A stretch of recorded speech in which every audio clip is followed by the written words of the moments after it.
विद्यार्थियों, आज मैं आपको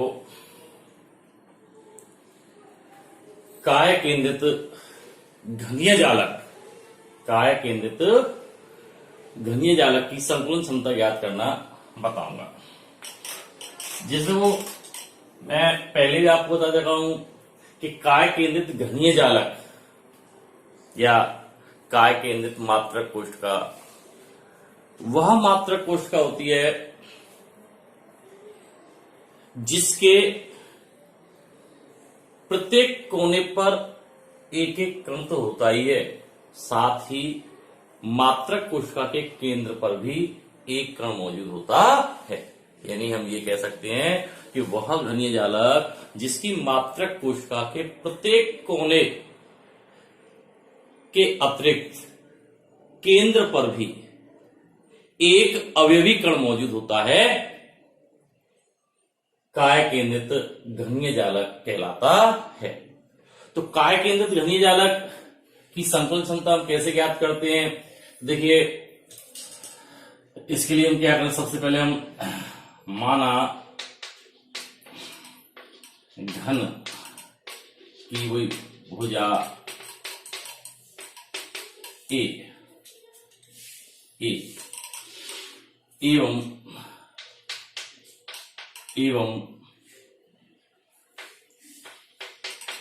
गोलाकार अवयवी कण की त्रिज्या स्मॉल r बराबर स्मॉल r।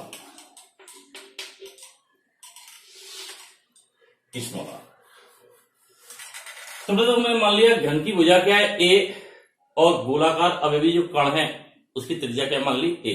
तो अब देखो, मैं इसके लिए आपके सामने डायग्राम बनाता हूं। जैसे देखिए,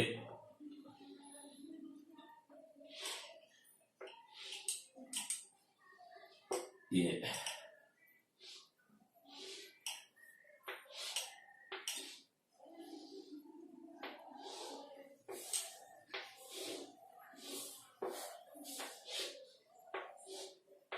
जैसे तो इसे देखो, ये मात्रक कोशिका है, सरल घनीय जाल काय केंद्रित घनीय जालक की एक मात्रक कोशिका है। कौन सी? काय केंद्रित घनीय जालक की एक मात्रक कोशिका है। तो इसमें बताया था मैंने अवयवी कण मात्रक कोशिका के कोनों, जैसे कि एक अवयवी कण तो यहां हो गया और एक अवयवी कण यहां हो गया और एक अवयवी कण कहां होगा? यहां पर इसके मध्य में। जैसे देखो, मैं आपको बता रहा हूं, जैसे ये है और देखो यहां से थोड़े, ये हमने काय केंद्रित घनीय जालक की एक मात्रक कोशिका बना ली। इसके अब इसके जैसे हम बात करें, ये हमारे पास जैसे मान लो यहां से जैसे A B C D E और एफ जी और एच, ये एक घन है। तो इस मात्रक कोशिका के प्रत्येक कोने पर एक एक अवयवी कण होगा। मैंने देखो यहां पर एक इस कोने पर अवयवी कण दिखाया है और देखो एक इस कोने पर अवयवी कण दिखाया है और एक अवयवी कण देखो इस मात्रक कोशिका के केंद्र पर दिखाया है। ठीक है भाई। अब इनकी देखो प्रत्येक भुजा जो घनीय जालक है, तो इसमें बताया था प्रत्येक भुजा क्या होती है? समान। जैसे यहां से यहां तक की दूरी, जैसे मैं बता रहा हूं आपको, यहां से और यहां तक ये जो भुजा है ये हमने मान ली स्मॉल ए। इसे देखो ये यहां से और यहां तक ये भी क्या है? स्मॉल ए। ये भी भुजा क्या होगी अपनी पास? स्मॉल ए। और ये भी भुजा क्या है हमारे पास? स्मॉल ए। ये सभी भुजा क्या है? समान लंबाई की। तो अब देखिए, जैसे यहां पर हम क्या करें, जैसे मैंने ए को एफ से मिला दिया, इससे ए को एफ से। मिलाया और यहां पर एफ को मैंने किससे मिला दिया, डी से। किससे मिला दिया, डी से। ये डी वजह से डॉट डॉट से मैं दिखा रहा हूं, डी वजह से मिला दिया। तो अब देखो बेटा, अब ये यहां से यहां तक गोले की त्रिज्या क्या है, स्मॉल आर। अब तो यहां से यहां तक आर और यहां से यहां तक आर, यानी पूरे गोले क्या हो गया व्यास, इसकी दूरी क्या हो गई 2r, और यहां से लेके यहां तक फिर क्या हो गया r, ये त्रिज्या हो गई। तो अब देखिए यहां पर मेरे पास एक त्रिभुज प्राप्त हुई, जैसे इसकी बात कर रहा हूं मैं, EFD या DEF त्रिभुज। तो DEF में देखो ये भी ए है और ये भुजा भी क्या होगी हमारे पास, ए क्यों भुजा है, तो ये भी क्या होगी ए, ठीक है ना। तो त्रिभुज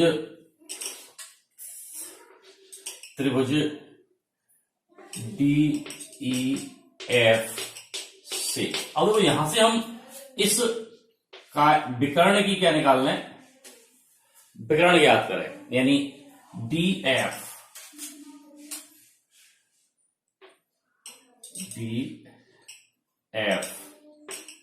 बराबर अंडर रूट क्या होगा, देखो बेटा यहां से DE का स्क्वायर प्लस EF का स्क्वायर, DE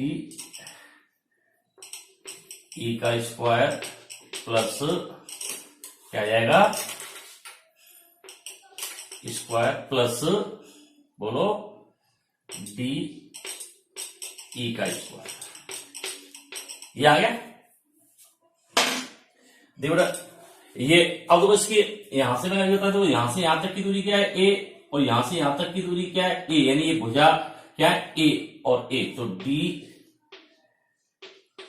DF बराबर अंडर रूट a का स्क्वायर प्लस a का स्क्वायर, तो DF बराबर क्या हो गया 2a स्क्वायर है अंडर रूट में। तो या इसको हम क्या लिख सकते हैं, DF बराबर a डॉट अंडर रूट, ये इस त्रिभुज का कर्ण प्राप्त हो गया। देखो ये कर्ण कितना आ गया, यहां से यहां तक कितना है a डॉट रूट 2, यहां तक कोई दिक्कत। अब देखो इसके बाद हम क्या करें, जैसे मैंने अब यहां पर किया, देखो ये a एफ को मिलाया था, तो मैंने अब देखो त्रिभुज क्या हो गया हमारे पास, ये वाला ये ADF। तो अब यहां से हम बात करें तो देखो त्रिभुज है, यहां से बात कर रहे हैं हम, तो त्रिभुज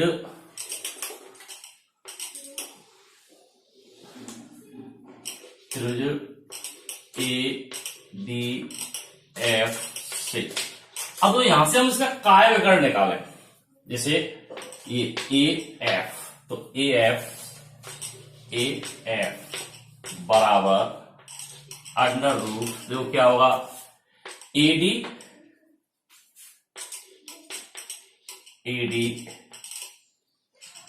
का स्क्वायर प्लस, अब देखो यहां से तो ये AD हो गया और यहां से क्या है DF का स्क्वायर हो गया। अब देखो यहां से यहां तक की दूरी आपको पता ही है A और D, इसकी दूरी क्या होगी, देखो जैसे मैंने बताया ये भुजा है ये भी भुजा है, तो इन सब की दूरी क्या है समान है, तो इसकी भी लंबाई क्या होगी, इस भुजा की जो लंबाई होगी वो यहां से यहां तक वो भी क्या होगी A, क्या होगी A, ठीक है भाई। तो देखो अब यहां से देखो ये A और ये कितना अपने पास, ये रहा, यहां से निकाला हमने A डॉट 2r, या फिर सीधा सीधा 2a स्क्वायर है ना। तो अब देखो इस तरह से हम इसकी मान रख देंगे, क्या रखेंगे मान।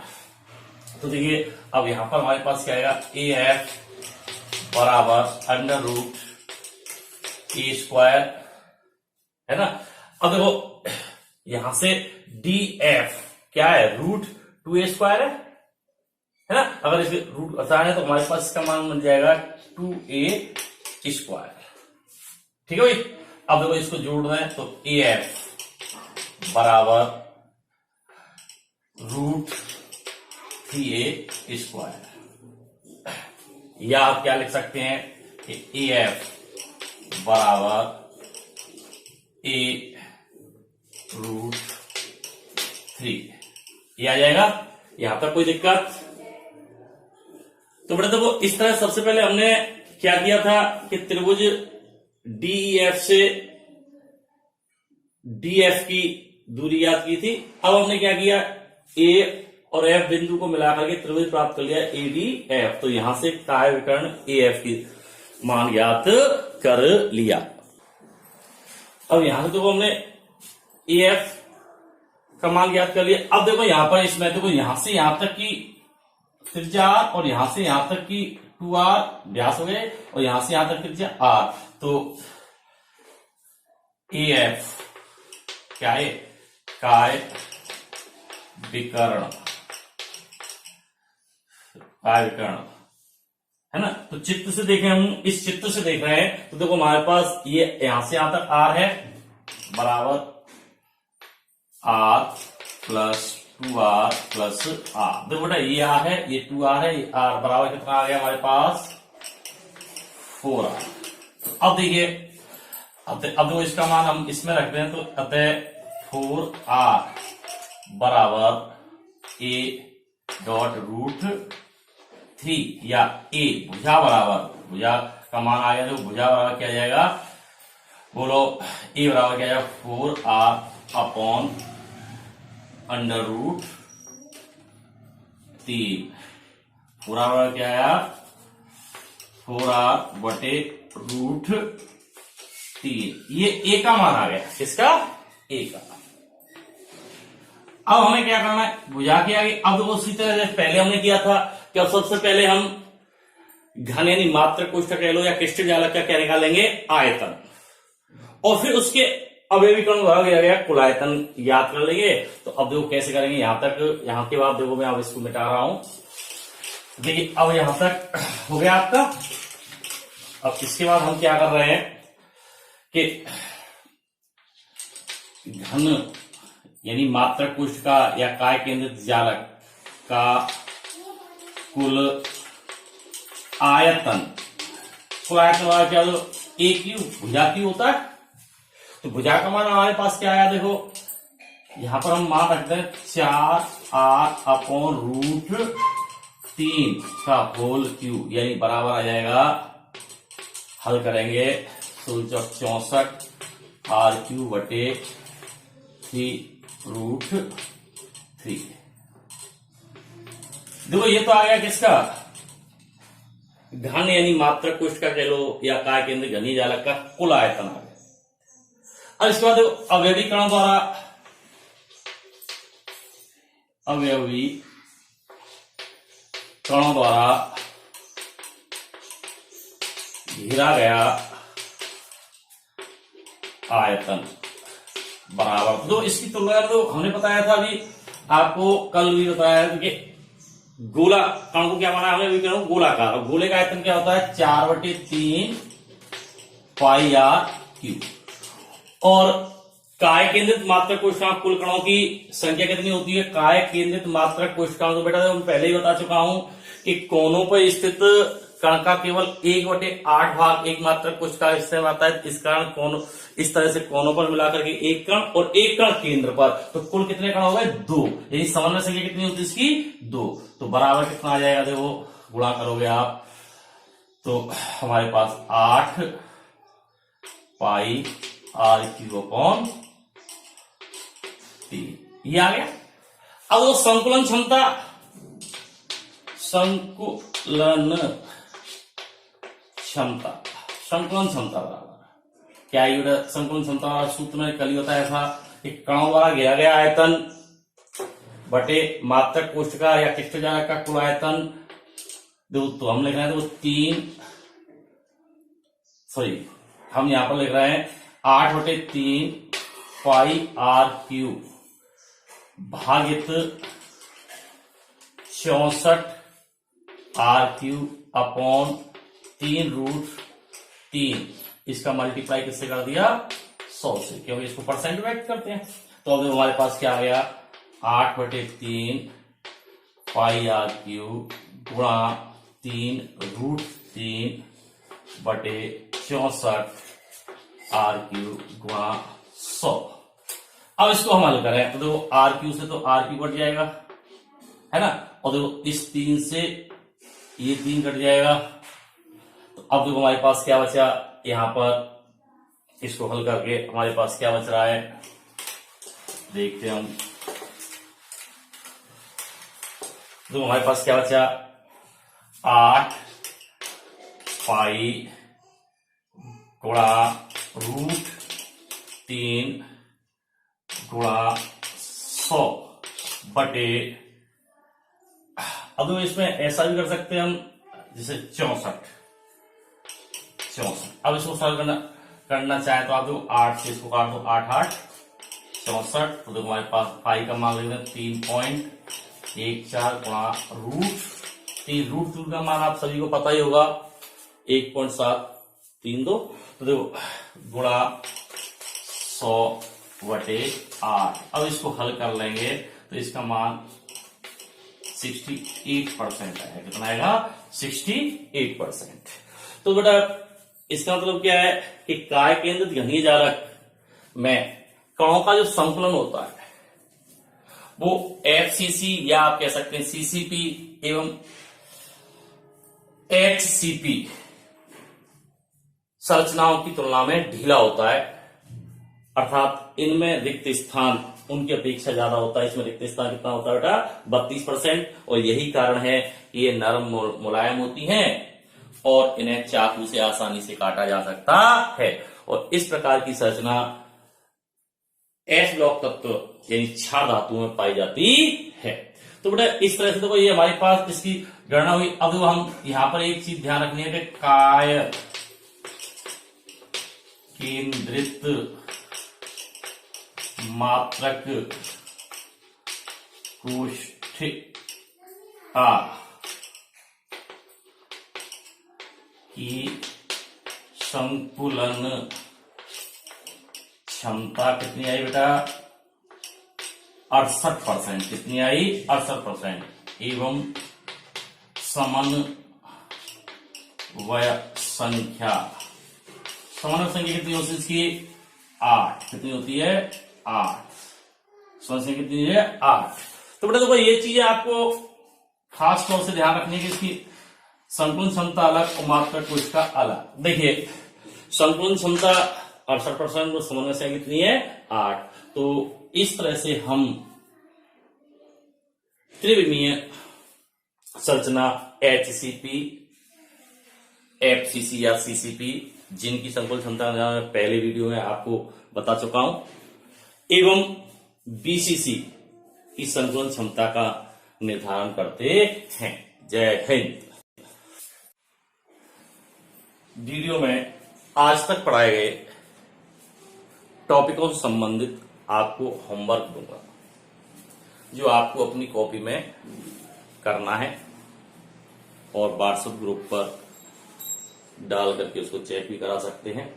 तो इस आज तक के टॉपिक के होमवर्क में प्रश्न दूंगा जो ब्लैक बोर्ड पर लिखे होंगे, जिनसे आप पढ़ करके इन्हें ज्ञान उतार सकते हैं। बच्चे ये आपका होमवर्क है जो कि आपको करना है।